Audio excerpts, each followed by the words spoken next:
Baik, saya akan masuk ke materi kita, teman-teman sekalian, insyaAllah. Sebagaimana sudah saya bahasakan tadi di awal pembukaan, kajian bedah kitab Riyadhus Shalihin tulis oleh Imam Nawawi rahimahullah, dan kita masih dalam bab yang sama pada yang Rabu lalu dan beberapa Rabu yang sebelumnya, keutamaan zuhud di dunia. Dan terus saya ingatkan, kalau zuhud adalah bagian daripada agama Islam, dan makna zuhud adalah mendahulukan akhirat dari dunia. Artinya, sebagai seorang muslim kita tanamkan dalam diri kita ada kehidupan abadi di sana yang merupakan target utama. Ada surga yang penuh dengan kenikmatan.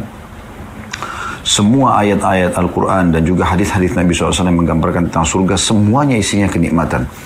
Baik kebun-kebunnya, istanahnya, dipan-dipannya, permadaninya, pelayan-pelayannya, segala macam hal. Dan yang luar biasa, Allah tutup firman-Nya di ayat Al-Quran, ayat Al-Quran tentang surga dengan kata khalidina fiha.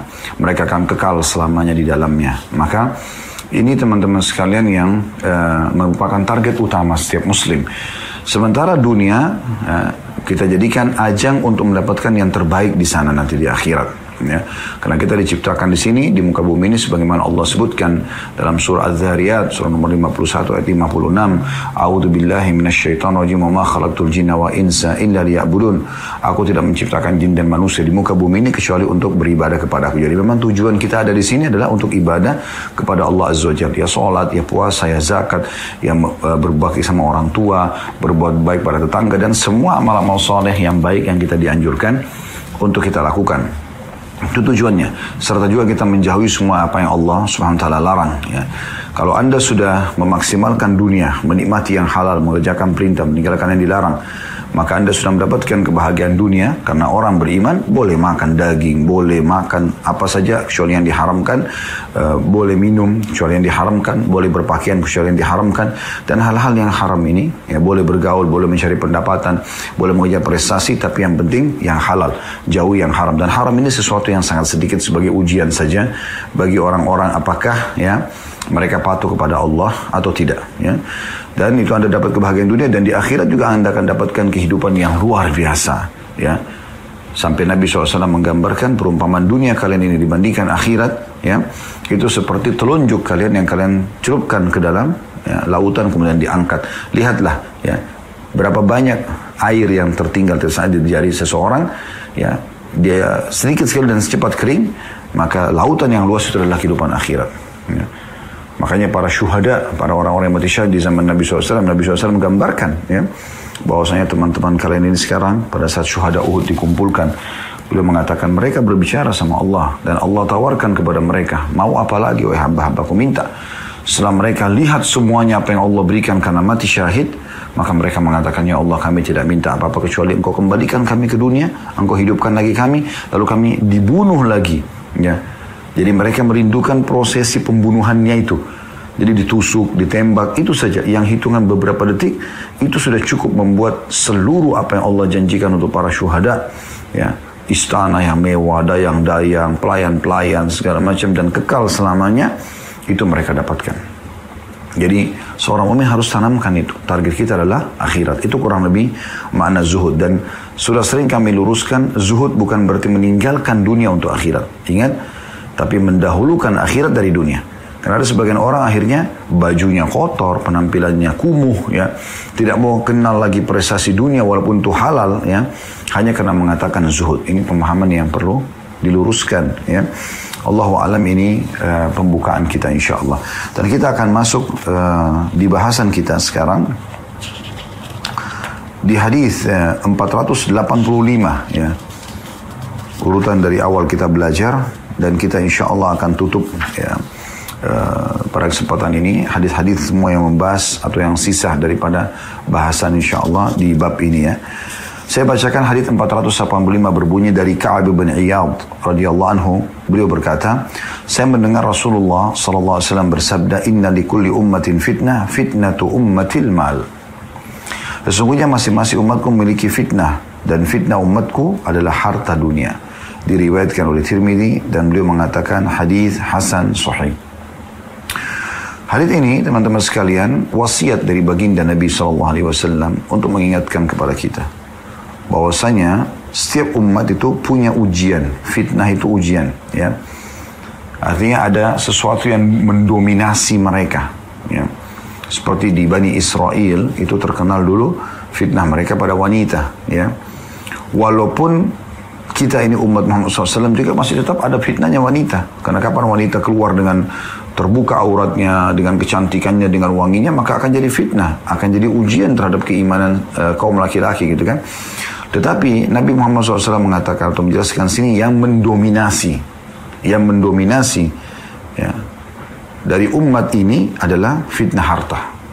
Kapan sudah bicara harta, ya, juga di sini masuk namanya istilahnya masuk dalam jabatan, karena jabatan itu berhubungan dengan pendapatan, gitu kan.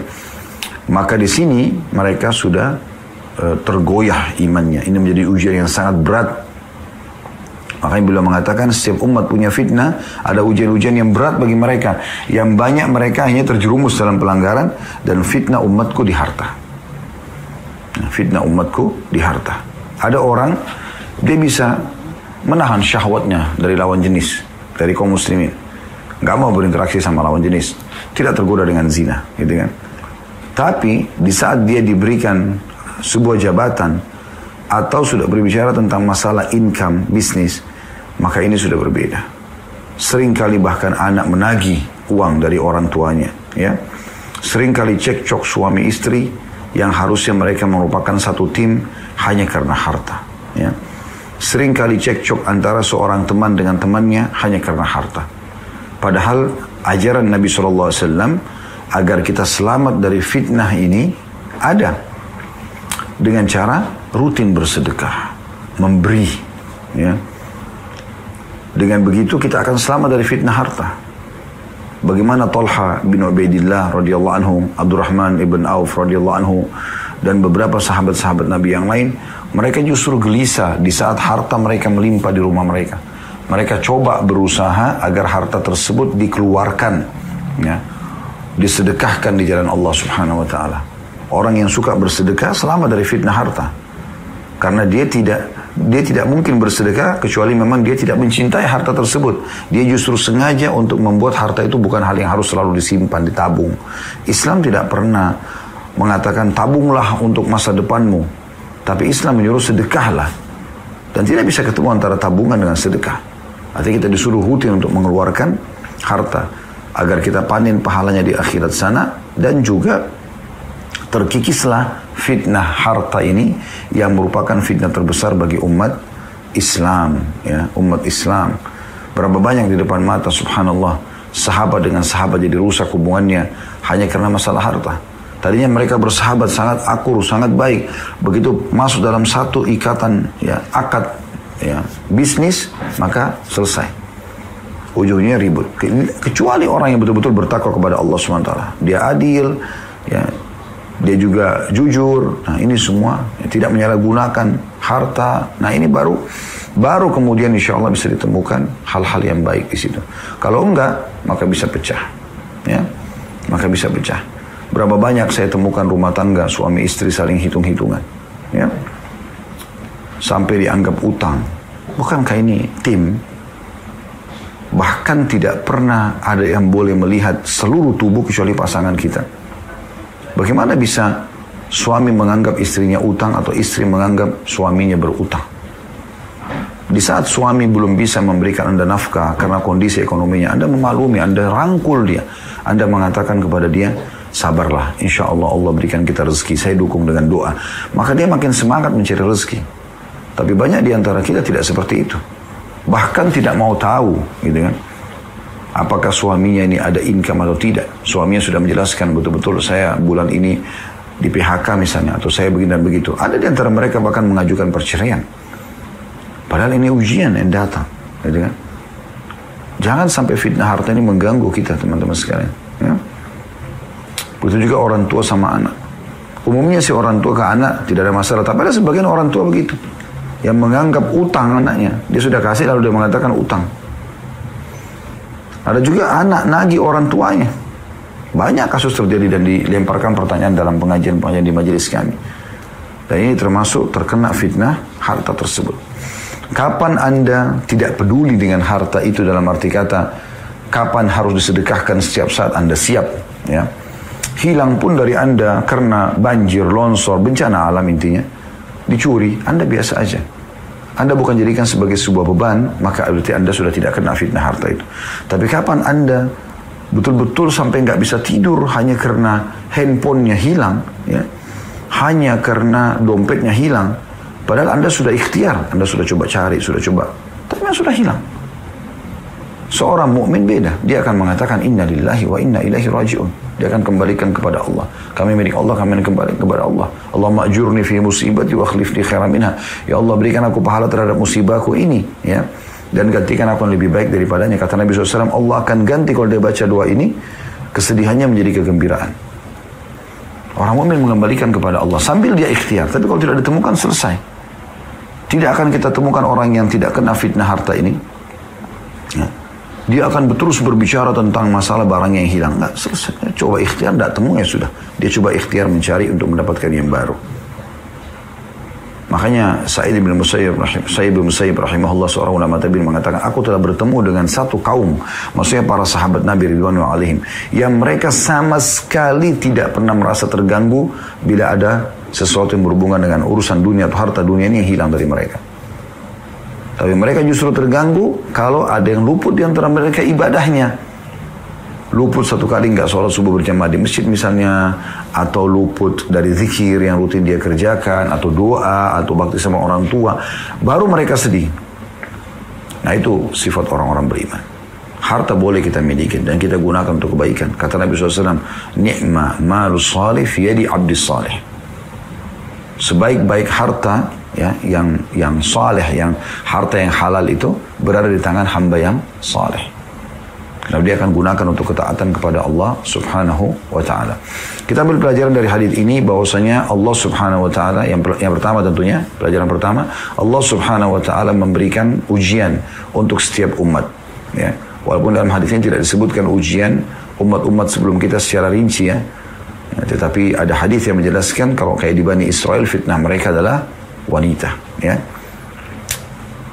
Dan ini maksudnya mendominasi, walaupun di masa itu juga ada orang yang minum khamar, ada orang yang membunuh, ada fitnah-fitnah yang lain yang diharapkan supaya mereka jangan terjerumus, tapi mereka terjerumus.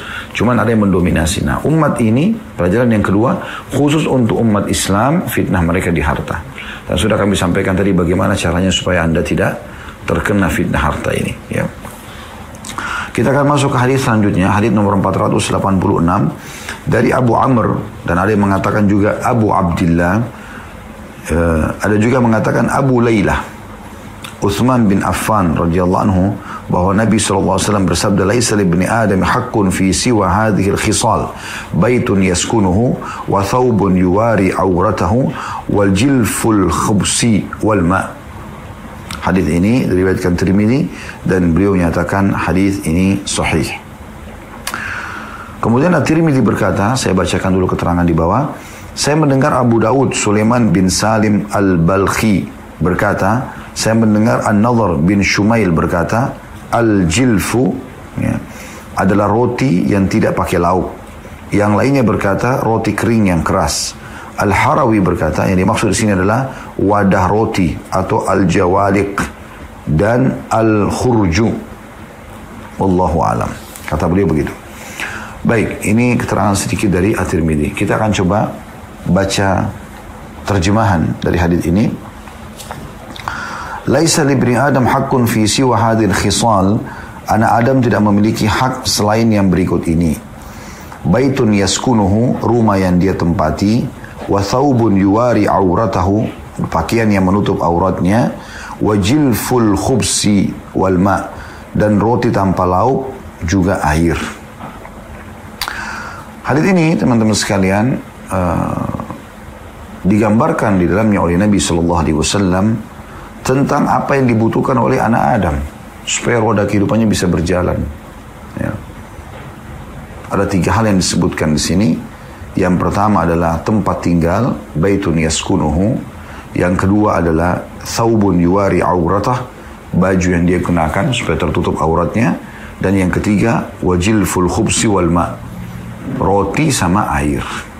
Roti sama air. Baik, ini secara umum, ya makna daripada hadis. Kita akan coba masuk dan mengambil mutiara dari hadis ini. Yang pertama yang kita lihat dari sanadnya ya. Di sini ada dari Abu Amr atau Abu Abdillah atau Abu Lailah. Nah, di sini kunyah atau julukan ini dinisbatkan kepada Utsman bin Affan radhiyallahu anhu.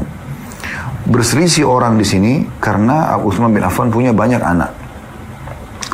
Dan ini bagian daripada hal yang dianjurkan dalam Islam untuk memakai kunyah atau julukan. Seperti Nabi Muhammad SAW punya julukan Abul Qasim, karena anak pertama laki-laki beliau namanya Al-Qasim. Dan umumnya orang dinisbatkan kepada anak laki-laki pertamanya. Jadi misalnya Anda punya anak pertama Abdullah, Anda berikan nama. Walaupun Anda punya anak setelahnya 5, 6, tetap Anda dipanggil Abu Abdillah untuk bapaknya, ibunya dikatakan Ummu Abdillah.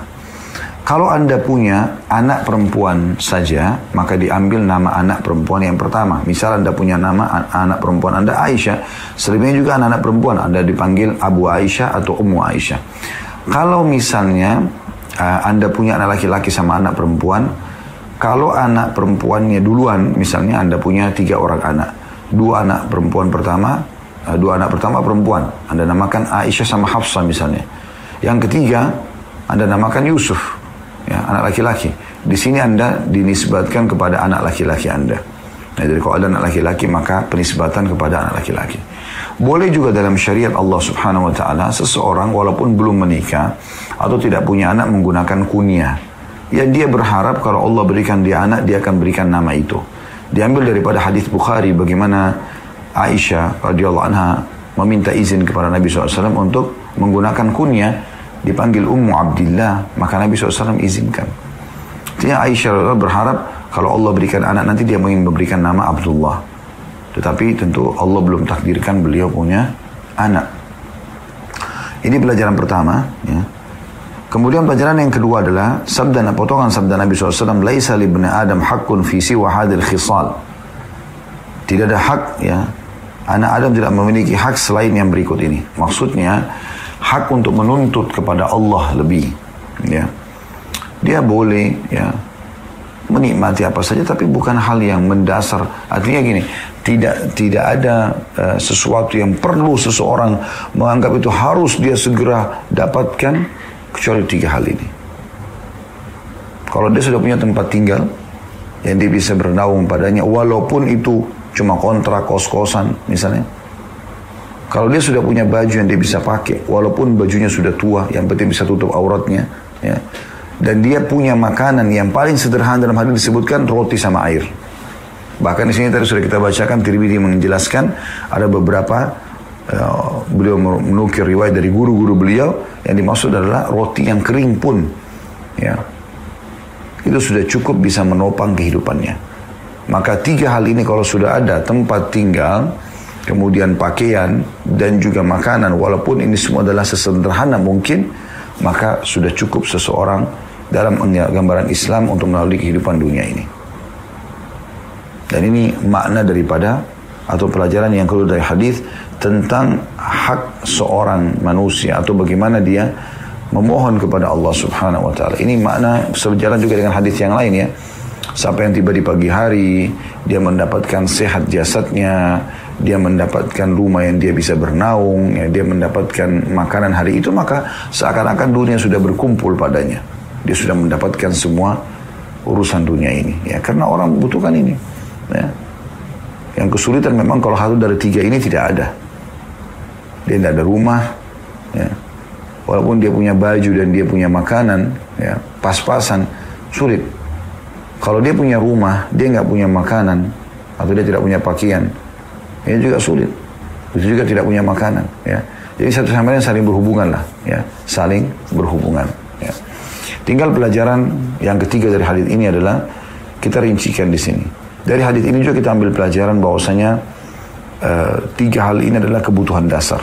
Bagaimana seseorang itu secara fitrah, secara alami, dia pasti akan coba memiliki rumah, ya. Dia akan coba memiliki pakaian. Dia akan coba memiliki makanan yang bisa menopang hidupnya. Selain daripada ini cuma tambahan-tambahan semuanya. Tinggal kita rincikan. Rumah, ya, yang pertama disebutkan baitun, ya, yaskunuhu, rumah yang dia tinggali. Apakah boleh seseorang memiliki rumah yang luas karena Allah lapangkan rezekinya? Jawabannya boleh. Di dalam hadis yang lain, puncak nikmat Allah pada seorang hamba di rumah yang luas, di tunggangan yang nyaman. Ya. Tidak ada masalah. Ya. Yang penting sumber halal. Dan usahakan berhubungan dengan masalah rumah ini tidak ada sesuatu yang melanggar agama. Contoh misal ada hadis Nabi SAW yang melarang tidak boleh dalam rumah ada anjing, ada patung ya. Dalamnya ini maksudnya gambar-gambar yang digantung ya. Saya pernah referensikan, kalau Anda bisa beli, ada buku, kalau tidak salah judulnya, saya juga tidak ingat penulisnya, tapi buku itu pernah saya baca, cukup bagus dengan dalil-dalilnya. Saya juga tidak tahu penulisnya siapa ya, saya tidak kenal. Tapi judulnya kalau tidak salah, rumah-rumah yang tidak dimasuk oleh malaikat. Nah itu cukup bagus, cukup banyak. Kalau salah 30 sekian rumah yang tidak dimasuk oleh malaikat. Berarti ada syaitannya, diantaranya ada anjing, ada patung, ada gambar-gambar, ya, dengan berikut dalil-dalilnya gitu. Kemudian juga kamar mandi, mohon maaf, WC. Ya, kata Nabi SAW, jangan kalian menghadap dan membelakangi kiblat pada saat kalian sedang buang hajat. Ya. Jadi kalau kiblat ke arah sana misalnya, ya, ke depan, maka Anda harus buat WC-nya menyilang. Sehingga Anda tidak menghadap dan tidak membelakangi kiblat. Ya. Kemudian juga dianjurkan di rumah dijauhi semua kemaksiatan kepada Allah Subhanahu Wa Taala apapun sifatnya. Ya. Usahakan rumah itu penuh dengan ketaatan-ketaatan Allah SWT. Nah ini penting. Sehingga rumah itu berkah. Ya. Ada zikrullah di dalamnya. Ada majelis ilmu, ada zikir, ada doa, ada baca Quran. Kata Nabi SAW dalam sebuah hadis yang sahih, rumah yang di dalamnya diingat Allah, ya, dengan rumah yang tidak diingat Allah di dalamnya, seperti orang hidup dan orang yang sudah wafat. Ya. Kemudian yang kedua di sini adalah baju yang dia gunakan. Allah SWT mengatakan dalam Al-Quran, "A'udzubillahi minasyaitonir rajim, wa libasut taqwa dzalika khair." Dan pakaian bertakwa itu jauh lebih baik, maksudnya menutup aurat. Makanya di sini Nabi SAW mengatakan, "Wa thawbun yuwari auratah." Ada penting kalimat auratah. Yuwari auratah, artinya dia menggunakan baju yang menutup auratnya. Percuma biar dia kaya raya, dia punya banyak harta, tapi dia pakai baju terbuka auratnya, melanggar Allah Subhanahu Wa Taala. Yang memerintahkan Anda, wahai muslim dan muslimah, menutup aurat Anda adalah Allah sang pencipta. Dan Allah akan memberikan balasan dengan ketaatan Anda itu. Justru Allah hukum kalau Anda melanggar. Ya. Bagi Anda yang belum menggunakan hijab, coba berhijab. Ya. Baca keutamaan perintah-perintah Allah SWT dan keutamaannya. Wanita ahli surga saja, dari para bidadari ahli surga nanti akan menggunakan kain kerudung di kepalanya. Bagaimana dengan Anda? Biarkan ada simbol Islam pada diri Anda. Karena kalau seorang wanita kafirah, kita datangkan dengan didatangkan, lalu kita minta dia menggunakan hijab 5 menit saja.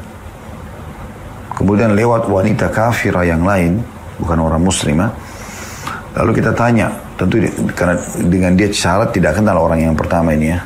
Lalu kita tanya, itu agama apa? Maka pasti dia akan mengatakan orang ini muslimah karena menggunakan jilbab. Dan Allah SWT mengatakan dalam Al-Quran, "Dzalika adna alla yu'zain." Dan tujuan utama juga agar mereka tidak diganggu-ganggu oleh orang. Selain bentuk ketaatan kepada Allah Subhanahu Wa Taala. Jadi Anda coba tutup aurat Anda. Gunakan baju-baju yang khas Muslim, ya, yang memang memperkenalkan kita ini adalah Islam. Kita harus bangga dengan pakaian kita.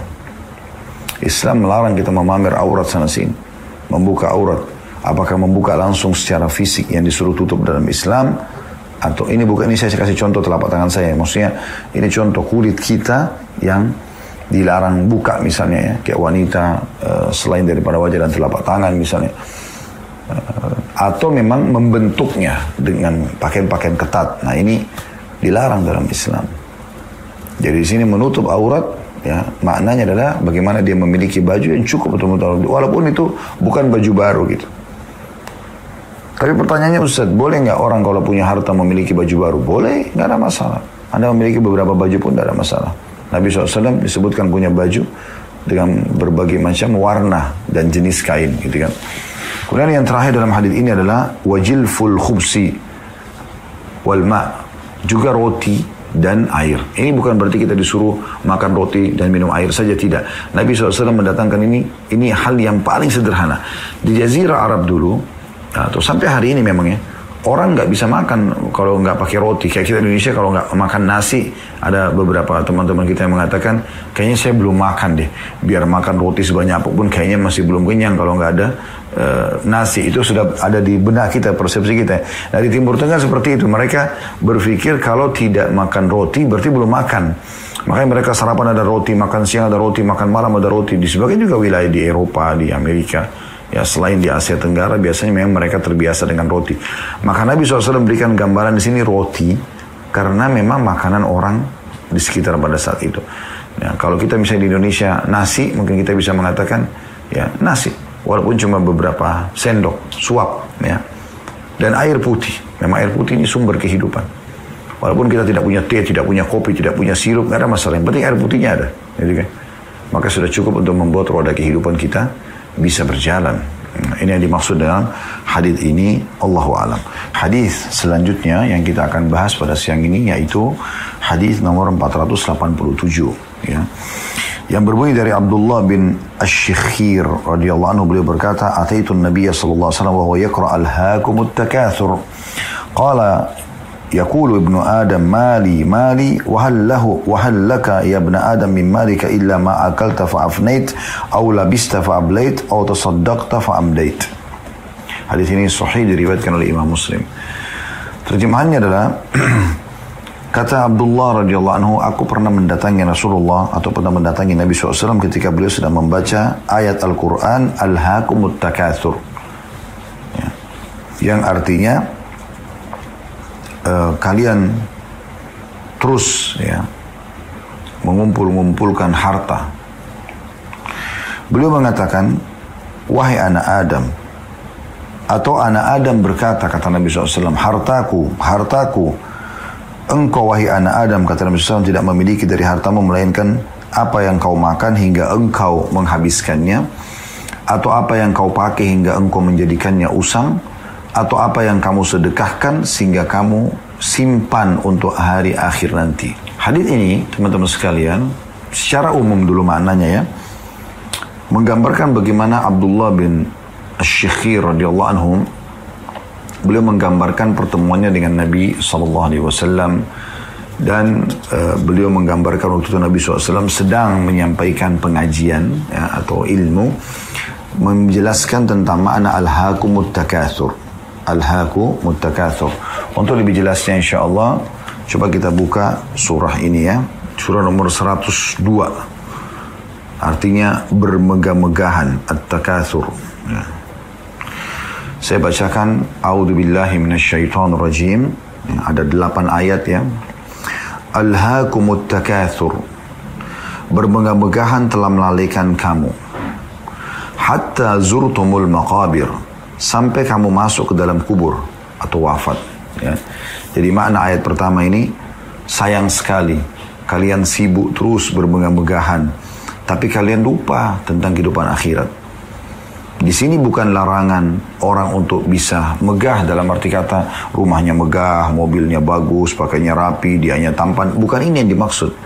Tapi yang dimaksud adalah orang yang lalai, bermegah-megahan yang membuat dia lalai. Dia tidak mau tahu sumbernya halal atau tidak, ya, tetap dia melakukan kemaksiatan gitu maksudnya. Sampai kalian masuk ke dalam kubur. Artinya sampai kalian wafat baru kalian sadar gitu.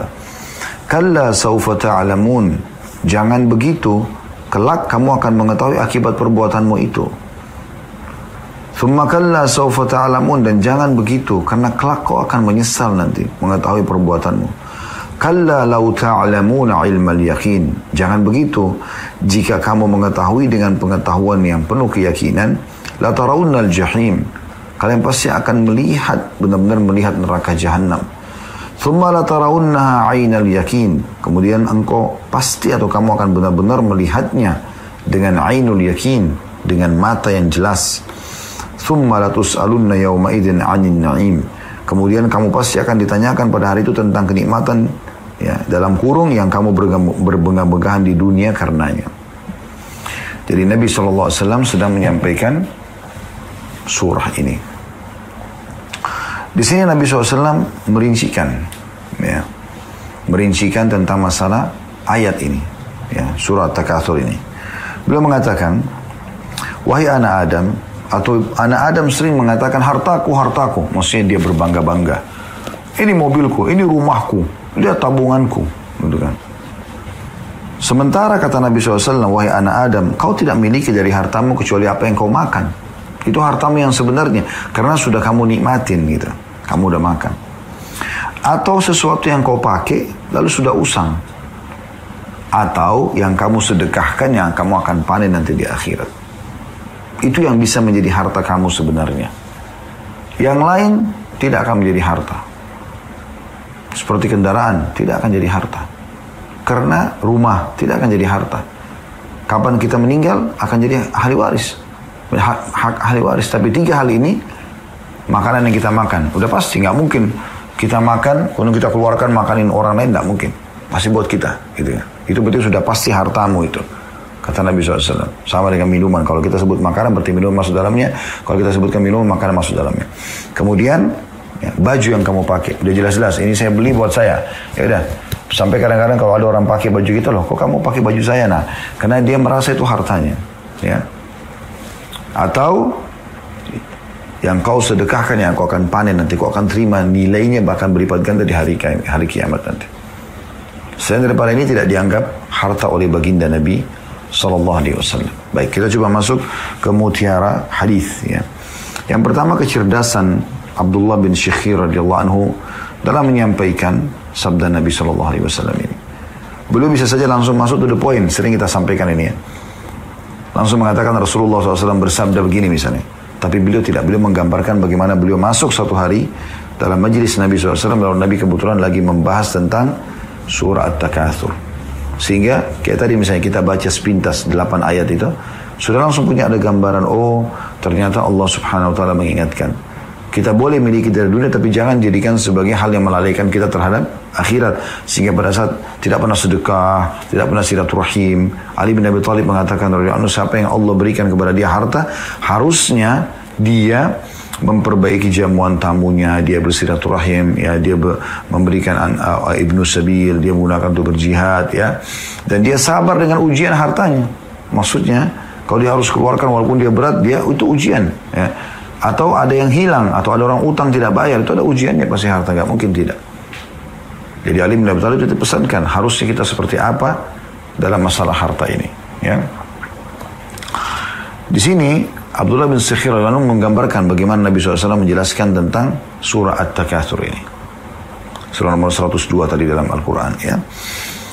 Kemudian pelajaran yang kedua, Nabi SAW memberikan makna daripada bermegah-megahan, yaitu berlebih-lebihan, yang akhirnya membuat lalai terhadap akhirat.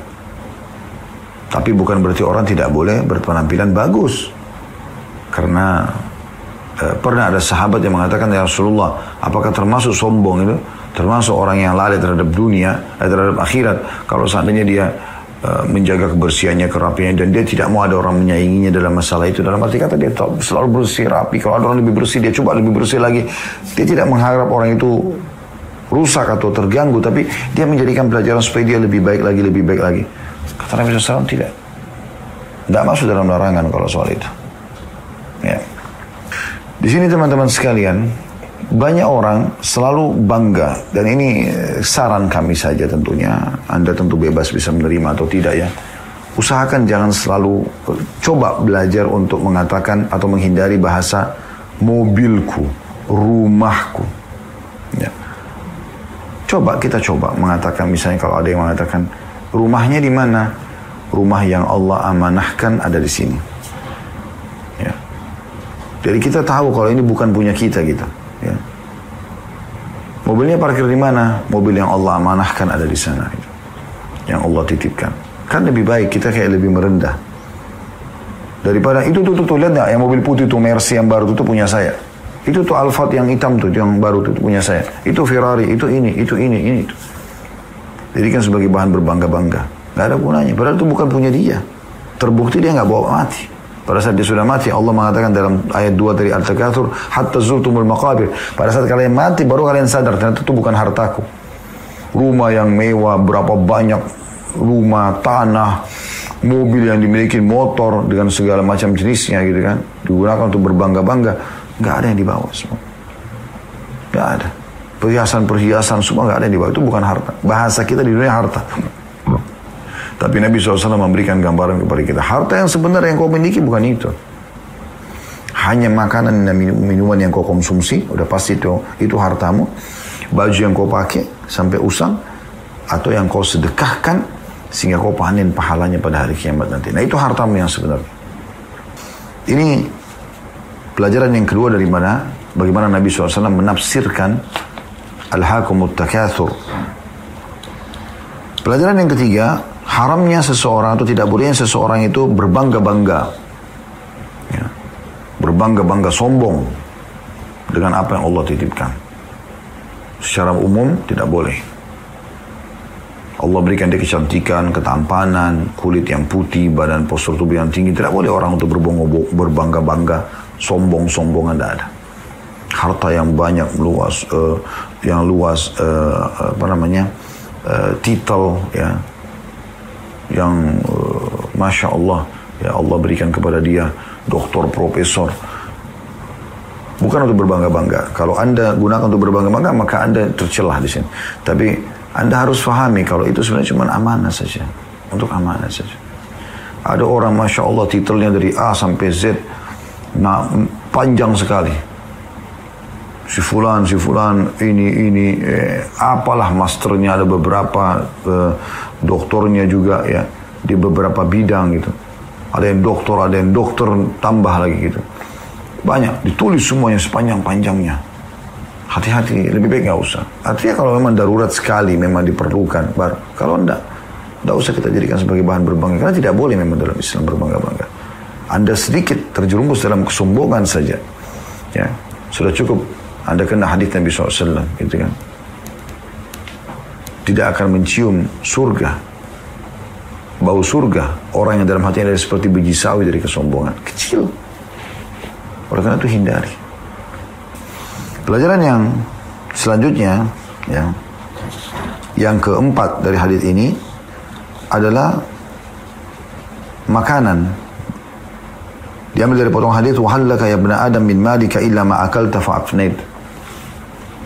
Kalau harta sebenarnya adalah makanan yang kita makan. Tapi makanan di sini digambarkan akan hilang. Jadi nutrisi tubuh pada hari itu jadi energi yang tidak dibutuhkan akan dibuang. Nah itu harta yang sebenarnya. Di sini boleh orang makan, silakan. Konsepnya dalam Islam halalan thayyibah. Yang halal yang dibolehkan dan thayyibah yang berkualitas. Harus dua hal ini berhubungan satu sama yang lain ya. Tidak boleh lepas. Dia harus halal plus thayyib. Kalau contoh, ayam halal. Tapi dia bangkai, dia nggak thayyib lagi. Nggak boleh. Dia mungkin thayyib, berkualitas. Tapi dia tidak halal. Babi dimasak dengan bumbu-bumbu berkualitas tinggi, tapi memang dasarnya dia haram. Ini nggak bisa. Dan kita harus tahu, makanan ini sebenarnya teman-teman sekalian, yang penting halal. Dan cukup untuk bisa menopang hidup kita pada hari itu. Tidak perlu lebih daripada itu sebenarnya. Kalau kita dapat makanan yang enak, alhamdulillah. Tapi kalau tidak, ya pada hari itu kita makan saja. Karena kan sebenarnya ini kemasannya saja ya. Sama sedikit kandungan yang ada di dalamnya gitu. Tapi umumnya sama. Makanan namanya, judulnya makanan. Orang makan di daun pisang sama di piring, sama saja. Beda wadah. Orang makan daging dengan lauk yang lain, telur, ikan, sama saja. Memang ada perbedaan di nutrisi mungkin, dari jenis vitaminnya, tapi sama, ujungnya makanan. Cukup untuk menopang kehidupan kita. Maka jangan berkeluh kesah. Kalau hari ini Allah berikan kita tempe saja, alhamdulillah, sama sayur. Allah berikan kita daging, alhamdulillah. Allah berikan kita ayam, alhamdulillah. Semuanya kita bersyukuri, alhamdulillah. Begitu juga dengan pakaian. Boleh kita menggunakan pakaian, tapi dan di sini ya harta sebenarnya kata Nabi SAW adalah pakaian yang kau pakai sampai usang. Maksudnya di sini pakai saja baju itu selama masih bagus. Tidak usah berlebihan gitu. Jangan malu sama orang di anggota pengajian atau di kantor sehingga setiap hari datang harus pakai baju baru. Anda bayangkan kalau 1 tahun 365 hari Anda setiap hari harus tampil dengan baju baru, berapa ratus pakaian Anda? Bolehkah seorang muslim memiliki beberapa baju? Boleh. Tidak ada masalah. Nabi SAW punya beberapa baju. Tapi jangan berlebihan. Gitu kan? Jangan berlebihan. Jangan hanya satu kali pakai, sudah. Begitu juga dengan yang terakhir adalah, ini yang tidak kalah penting, harta kita sebenarnya adalah yang kita sudah sedekahkan. Yang kita sudah sedekahkan. Nah ini harta yang paling beruntung. Rutin bersedekah. Pernah ada salah seorang pengusaha muslim, yang saya tahu kisah ini disebutkan di Turki dulu pernah kisahnya. Dan saya tidak dapatkan siapa nama orang ini sebenarnya. Tapi dia didekati oleh sebagian teman-temannya, pengusaha-pengusaha juga. Yang pengusaha-pengusaha ini mengatakan, karena dia tahu ini ya, si fulan yang sedang jadi target, jadi tokoh kita ini, dia setiap hari, setiap ada keuntungan dari dagangannya, ya bisnisnya, itu dia selalu bagi 3. Sepertiga disedekah, sepertiga dia kasih ke, ya, kembalikan ke modal, sepertiga dikasih kebutuhan keluarganya. Jadi dia tidak pernah punya tabungan nih. Dianggap tabungannya adalah sedekahnya itu. Sementara teman-teman yang lain tidak. Kebutuhan keluarga, tambah modal, sama nabung. Gitu kan. Tidak ada sedekahnya mereka. Lalu kemudian teman-temannya pada datang mengatakan, kau tidak sayang sama hartamu. Lihat gudang-gudang kami penuh dengan harta. Ya, kami punya simpanan. Lalu dia balik mengatakan, sebenarnya yang tidak sayang harta itu kalian. Kalau kalian meninggal, ini jadi warisan. Tapi saya karena sayangnya sama harta saya sampai saya bawa ke sana, maksudnya ke akhirat. Dengan sedekah saya akan terima di sana nanti. Ini jawaban yang sangat cerdas. Jadi Nabi SAW pastikan sini mengatakan, atau harta yang kamu sedekahkan sehingga engkau simpan untuk engkau panen di akhirat nanti. Harus teman-teman porsi yang kita sedekahkan minimal sama dengan apa yang kita ya gunakan untuk keluarga. Walaupun juga untuk keluarga sedekah, maksudnya ini diberikan secara umum di jalan Allah SWT ya. Itu minimal sama atau ya lebih. Maksimalkan itu. Hadis selanjutnya nomor 488 dari Abdullah bin Mughaffar radhiyallahu anhu, beliau berkata, qala rajulun lin Nabi SAW, ya Rasulullah wallahi inni la uhibbuk. Faqala unzur madza taqul. Qala wallahi inni la uhibbuk 3 marrat. Faqala in kunta tuhibbuni fa'idda lil faqri jiffafa. Saya ulangi, fa'idda lil faqri jiffafa. فَإِنَّ الْفَقْرَ أَسْرَعُ إِلَى مَنْ يُحِبُّنِي مِنَ السَّيْلِ إِلَى مُنْتَهَا. Hadis ini, hadis Hasan diriwayatkan oleh Tirmidzi, berbunyi, seorang laki-laki telah berkata kepada Nabi SAW, wahai Rasulullah, demi Allah sungguhnya aku sangat mencintai Anda. Maka Nabi SAW bersabda, perhatikan apa yang kamu ucapkan. Dia mengatakan, demi Allah saya sangat mencintai Anda. Dia ulangi sampai 3 kali. Maka beliau SAW bersabda, jika engkau benar-benar mencintaiku, maka persiapkanlah jubah kefakiran. Karena kefakiran itu lebih cepat mengenai orang yang mencintaiku daripada laju air bah menuju muaranya. Ya. Hadis ini, teman-teman sekalian, memberikan pelajaran kepada kita secara umum dulu. Ya, saya berikan makna umumnya hadis. Nabi SAW ini berbicara dengan orang yang ada di hadapan beliau sesuai dengan keadaan dia. Ada orang yang datang, Nabi SAW nasihati untuk tidak berzina. Ada orang yang datang, Nabi SAW nasihati untuk tidak minum khamr. Ada orang yang datang, Nabi SAW nasihati untuk tidak riya. Ada orang yang datang, Nabi SAW suruh bakti sama orang tuanya. Ya. Jadi, per kasus pada saat itu, apa yang sedang ada di depan mata. Orang ini yang datang kepada Nabi SAW, Nabi SAW melihat orang ini yang paling tepat, ya, supaya dia bisa terpenuhi apa yang dia inginkan, karena dia mencintai Nabi SAW, maksudnya dia berharap supaya bersama dengan Nabi di dunia dan di akhirat. Maka Nabi bilang kepada dia, karena orang ini kaya, maka Nabi SAW mengatakan, kalau gitu persiapkan jubah kemiskinan. Tentu ini bahasa kiasan ya, tanda kutip. Tidak ada jubah namanya jubah kemiskinan. Bukan berarti sini pakai jubah yang biasa, bukan. Artinya, kamu coba walaupun kaya, tapi kehidupanmu itu bukan berlebihan. Bukan berlebihan. Kamu tetap walaupun kaya, ya, tetap berusaha hidup sederhana, bersedekah, ya, memberi kepada orang lain. Juga, ya, orang yang berusaha seperti ini, kondisinya kaya seperti kamu misalnya, kemudian dia tetap berusaha tidak berlebihan. Dia punya persiapan kapan dia miskin dia bisa, ya, melaluinya. Dia ada juga kefakiran, dalam arti kata Dia seperti orang yang tidak menunggangi kekayaan itu untuk sombong. Dia merasa dirinya walaupun ada kekayaan, tetap dia kalau memberi sesuatu pada orang, dia melihat ke wajahnya, dia berikan dengan baik, dengan sopan ya. Saya kasih contoh gini misalnya. Orang yang tidak punya jubah kefakiran walaupun dia kaya. Pada saat dia lewat naik mobil mewah di pinggir jalan, ada orang miskin dekat mobil dia, minta-minta. Melirik aja enggak. Padahal dia harusnya merasa, oh Allah telah lebihkan saya dari orang ini. Terbukti saya dikasih oleh Allah harta ini. Dia tidak. Harusnya bukan membuat dia sombong. Dia melihat ke orang itu, dia merasa prihatin, dia berbagi. Dan cara berbagi juga yang baik, yang menunjukkan kita ini memang juga punya jubah kefakiran, ya. Kita juga sama kok, kebetulan cuma Allah amanahkan kepada saya. Buka jendelanya akhi dan ukhti. Buka jendela, kasih kepada mereka. Ada orang buka jendela sedikit, baru dia pegang, dijepit dengan 2 jarinya, koin kecil dikeluarkan. Saya berapa kali, subhanallah, Allah titipkan ada beberapa ikhwah kita ya yang membawa mobil gitu kan. Pada saat ada orang fakir, saya katakan coba berikan kepada orang itu.